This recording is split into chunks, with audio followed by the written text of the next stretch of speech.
Here we are, my dear friends, welcome. I am Maurizio Romoli from Italy, and I'm here to present you this book. It's called A Way to Balance. And today we'll talk about the second chapter.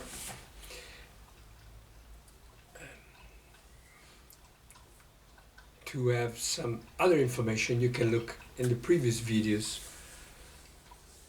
In this video, we'll see what happens, or even what happened with my life after I went down deep in my search, in my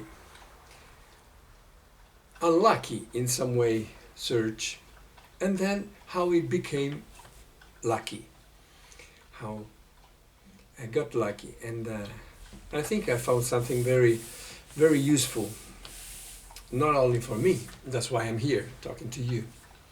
Maybe it can be of help in your life. So we are here outside. Forgive my perfect English and forgive some sounds that can be disturbing. But it's important, as I said in the previous videos, that we start right away trying to connect with the other beings, that we live together with them. We have to accept that we are not alone and masters of everything. This dog, the birds, the trees, we're all part of the same being, and so we should act in this way. The solitude that we feel, the loneliness that we feel, this sense of separation that we experience many times in our lives is not real. We breathe,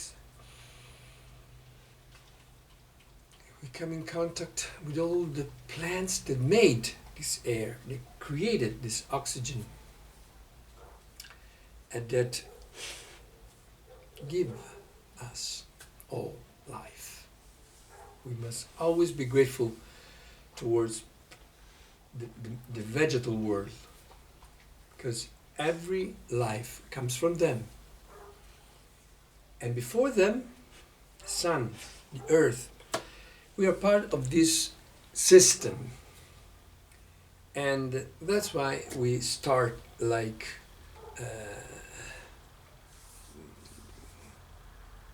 a new experience, like an adventure outside in the open.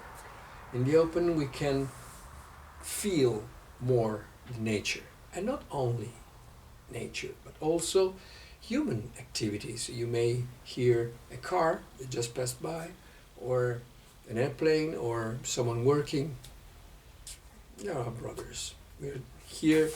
We are a great, huge family. Human family, the life family, the earth family, universe, the galaxy family, and then universe family. So, this second chapter tells how I started to realize that every information, every experience that I had done in the past, and maybe these experiences seemed a little bit unsuccessful to me. It wasn't a complete unsuccess, because something good happened in every experience, in every group, in every philosophy, in every religion that I follow, in every holy scripture that I read. And so everything became like, a puzzle, the little pieces of the puzzle, and you can't see the picture when you have put just 1/10 of the pieces. You can't understand what's the great picture. Maybe you have found a foot, or you found the sun, but you don't know the rest of it. But if you look carefully and you find the right places to put the single piece, every single piece has its own place, and then you start seeing the great picture. Sure, it's a work in progress. We never end this work of understanding who we are. What are we doing here?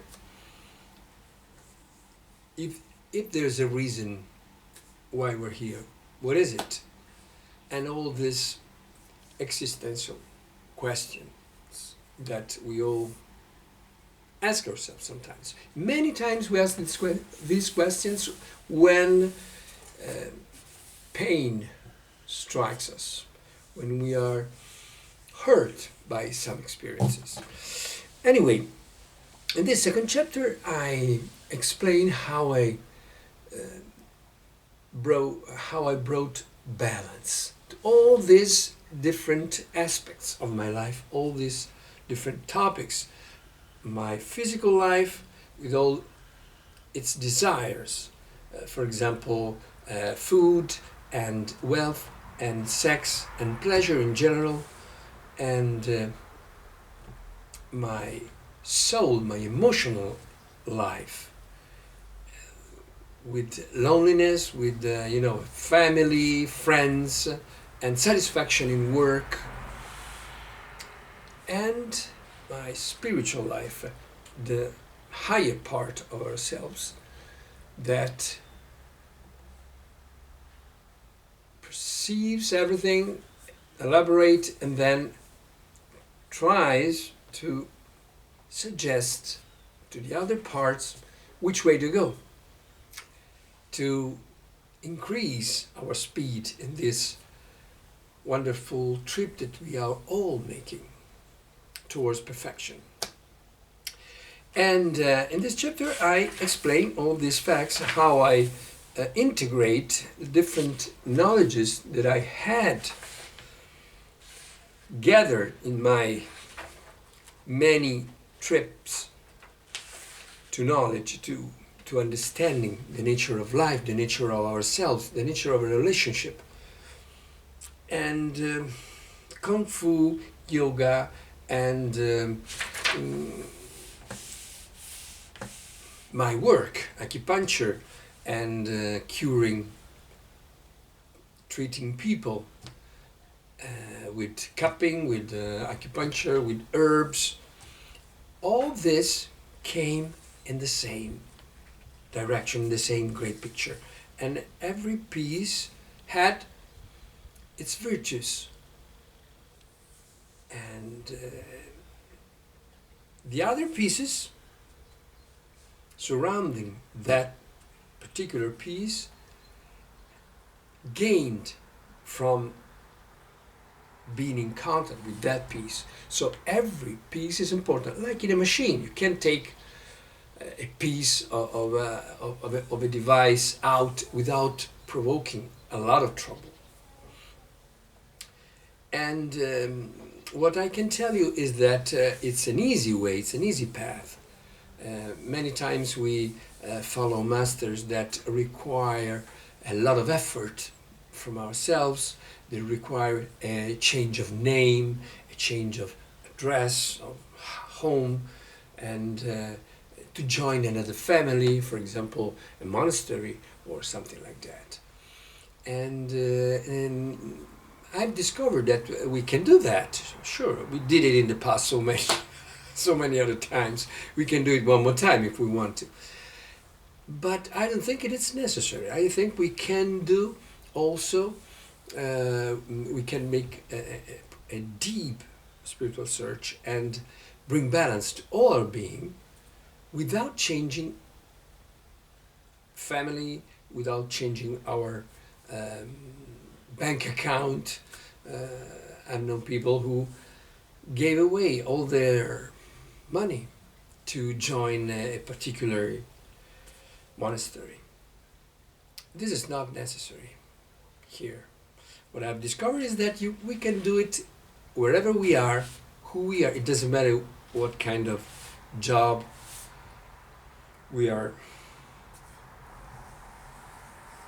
in, our occupation. It doesn't matter the age, it doesn't matter. Nothing really matters apart from our determination to improve ourselves and our